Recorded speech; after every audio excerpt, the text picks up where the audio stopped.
preguntas 10 a 12 de acuerdo con la siguiente información. Comer carne es un alarde bestial de poder. En las últimas décadas, el consumo de carne aumentó el doble de la población que el consumo de huevos 3 veces más. Hacia 1950 el mundo comía unos 50 millones de toneladas de carne por año, ahora casi 6 veces más, y se prevé que vuelva a duplicarse en 2030.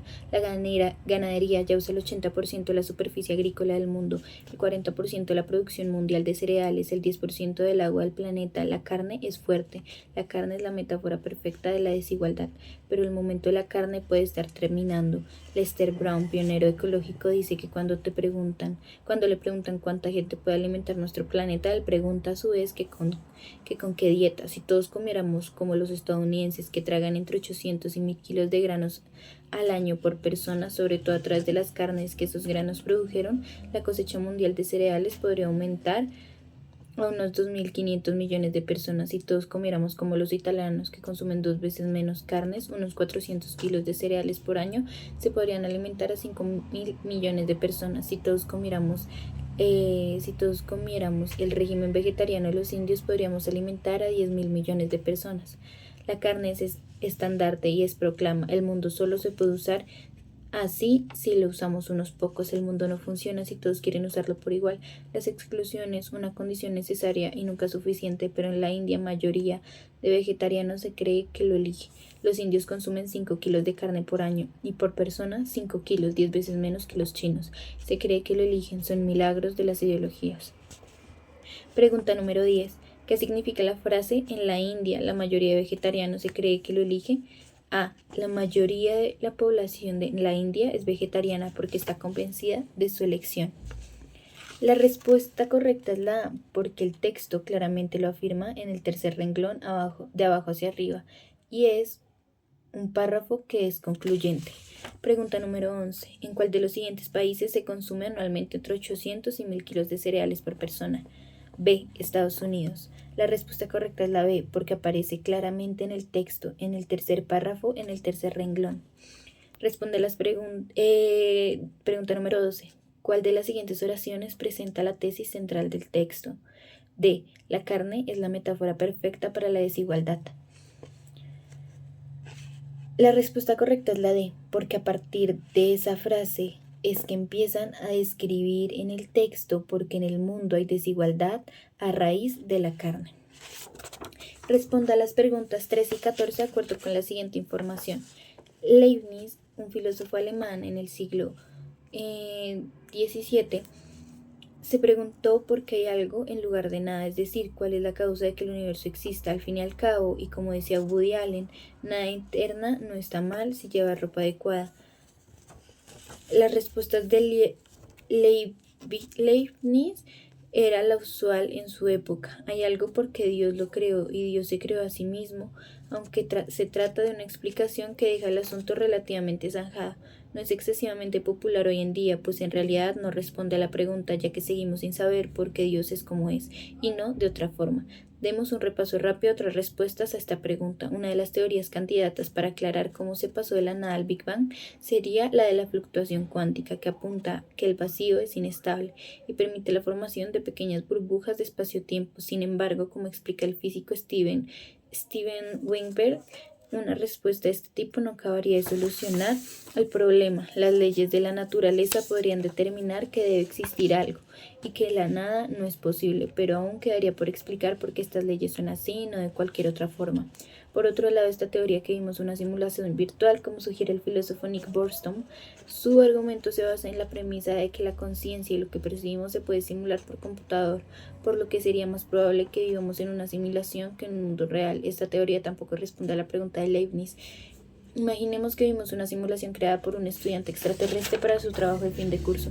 Eso explicaría nuestro universo, pero en el universo del estudiante, ante toda la ausencia de respuestas convincentes, cabe recordar al filósofo Sidney Morgenstern, quien al respecto de la pregunta de Leibniz decía: si no hubiera nada, aún nos seguiríamos quejando.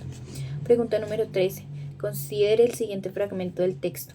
Por otro lado, esta teoría que vimos una simulación virtual, como sugiere el filósofo Nick Bostrom, su argumento se basa en la premisa de que a conciencia lo que percibimos se puede simular con computador, por lo que sería más probable que vivamos en una simulación que en un mundo real. Esta teoría tampoco responde a la pregunta de Leibniz. Imaginemos que vivimos en una simulación creada por un estudiante extraterrestre para su trabajo de fin de curso. Eso explicaría nuestro universo, pero no el universo del estudiante.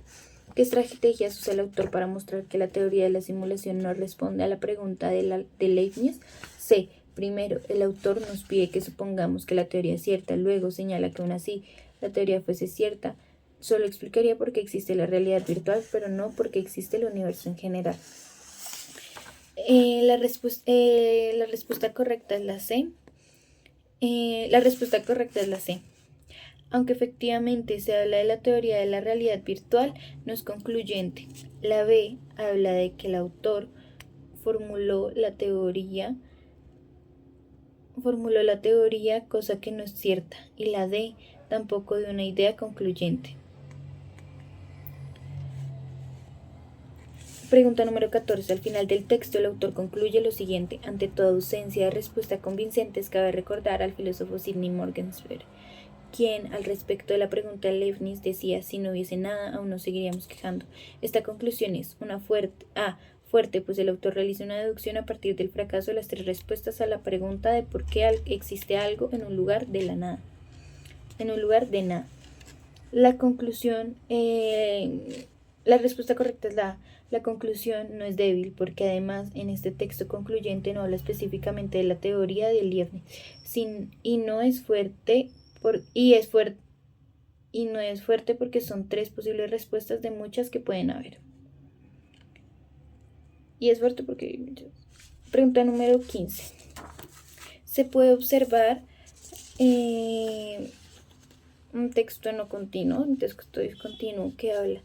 Hay dos personas hablando. La primera dice: pero ¿qué viene toda esta cháchara del huevo? La segunda persona responde: me enseñaste a usar la razón como una forma de libertad y ahora, Crates, me libero de ti. La primera persona responde: ¿qué dices? La segunda le responde que no puedes jalar a un filósofo de la ropa, sino de los oídos. Mi cuerpo puede seguirte, pero mi mente ya no. Esa segunda persona sigue hablando. Todo lo que existe se divide en lo que depende de nosotros y en lo que no. De nosotros depende el juicio, el deseo y todo lo que hacemos. Por eso depende de mí separarme de ti, Crates. Pregunta número 15. ¿Cuál de los siguientes enunciados se contradice con la tesis central del texto? C. La mente de un filósofo funciona de la misma manera que su cuerpo. Si leemos la caricatura que está en el recuadro número 3, claramente dice que el cuerpo puede seguir al maestro, pero ya la mente no. Entonces sí se contradice, porque efectivamente la mente de un filósofo no funciona de la misma manera que su cuerpo. Responde a las preguntas 16 y 17 de acuerdo con la siguiente información. La primera vez que puse mis ojos en Terry Lennox, él estaba borracho en un Rolls Royce Silver White frente a la terraza del The Dancers. El encargado de la playa de estacionamiento había sacado el auto y seguía manteniendo la puerta abierta porque el pie izquierdo de Terry Lennox colgaba fuera como si se hubiera olvidado que lo tenía.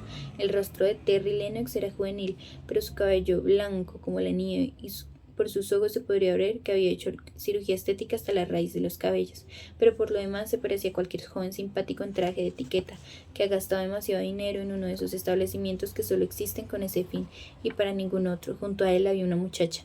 El tono rojo profundo de su cabello era encantador, azul y llevaba tubición azul que casi logró ver el Rolls Royce. Pareciera un auto cualquiera, pero no lo conseguía enteramente. Nada hay que queda lograrlo. Pregunta número 16. Para el narrador, el Rolls Royce representa: B. Elegancia y ostentación. Para el narrador, el Rolls Royce representa: B. Elegancia y ostentación. La respuesta correcta es la B. Están hablando del Rolls Royce como carro y representante de elegancia y ostentación, lo cual se puede ver en el penúltimo renglón. Pregunta número 17. ¿Qué hacía Terry Lennox en la playa de estacionamiento? D. Salía de un establecimiento después de una noche de fiesta. Claramente, con los primeros renglones donde dice: la primera vez que puse mis ojos en Terry Inox estaba borracho en un Rolls Royce Silver White frente a la terraza de The Dancers. Responda a las preguntas 18 a 20 de acuerdo con la siguiente información. En nuestra sociedad se tiende a pensar que el matrimonio, la base de la familia, se sostiene si hay confianza mutua y buena comunicación, así como si ambos miembros de la pareja trabajan unidos para resolver los conflictos y pasan tiempo juntos. En resumen, su piedra angular es un amor maduro y sincero. No obstante, la idea de que esta debe ser la razón última de enlaces es bastante reciente, aparecer en el siglo XVIII y se afianza en el siglo XIX con el movimiento romántico. Hasta entonces, dejarla en manos de los individuos implicados en general resulta inconveniente que semejante acuerdo se basara en algo tan irracional como el enamoramiento. De hecho, no se inventó ni para que los hombres protegieran a las mujeres ni para que las explotaran. Se trata de una alianza entre grupos que va más allá de los familiares más cercanos o incluso los pequeños grupos. Para las élites era una manera excelente de consolidar la riqueza, fusionar los recursos y forjar uniones políticas desde la Edad Media. La dote de boda para la mujer constituía el mayor ingreso de dinero, bienes o tierras que un hombre iba a recibir en toda su vida. Para los más pobres también suponía una transacción económica que debía ser beneficiosa para la familia. Así se solía casar el hijo con la hija de quien tenía un campo colindante. El matrimonio se convirtió en la estructura que garantizaba la supervivencia de la familia extendida, que incluye abuelos, hermanos, sobrinos, al contrario que los que solemos creer. La imagen del marido trabajando fuera de casa y la mujer haciéndose cargo de la misma es un proceso reciente. De los años 50 hasta entonces, la familia no se sostenía con un único proveedor, sino que todos sus integrantes contribuían al único negocio de la que ésta dependía. Que el matrimonio no se basara en el amor no quiere decir que las personas no se enamoraran. Sin embargo, en algunas culturas se trata de algo incompatible con el matrimonio. En la China tradicional, por ejemplo, una atracción excesiva entre los esposos era tenida como una amenaza al respeto y la solidaridad debida a la familia. Es más, en tal ambiente la palabra amor solo se aplicaba para describir las relaciones ilícitas. Fue la década de 1920 cuando se inventó un término para designar el cariño entre cónyuges. Una idea tan radicalmente nueva exige un vocabulario especial. Aún hoy muchas sociedades desaprueban en la idea de que el amor sea el centro del matrimonio. Es el caso de los fulbes africanos del norte de Camerún. Muchas de estas mujeres se niegan vehemente cualquier apego hacia el marido, asegura Helen A. Regis del Departamento de Geografía y Antropología de la Universidad Estatal de Luisiana. Otras, en cambio, aprueban el amor entre esposos, pero nunca antes de que el matrimonio haya cumplido su objetivo primordial. Pregunta número 18. La palabra dote del segundo párrafo puede reemplazarse por la siguiente sin que la frase pierda su significado. A. Aporte patrimonial. La respuesta correcta es la A. Hace referencia al aporte patrimonial, que es lo que la familia de la novia entregaba porque se casara con la hija.